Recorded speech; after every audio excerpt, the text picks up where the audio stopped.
Okay, so if I multiply this this expression out, the key thing is that c times c is c squared. C times root d is c root d, and then root d multiplied by c is another c root d, and then I'm putting the sort of the actual letter in front of the square root, leaving the square root at the end.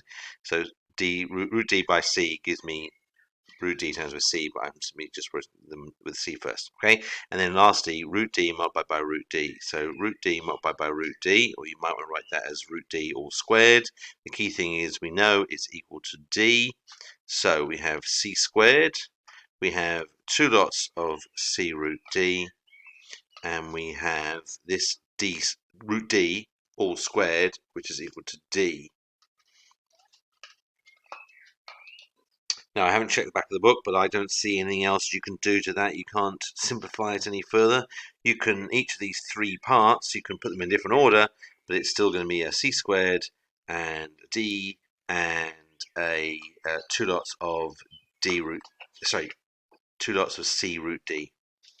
I can't see anything else that you can do to that. I hope that explains the process for you. Give me a shout if you have problems.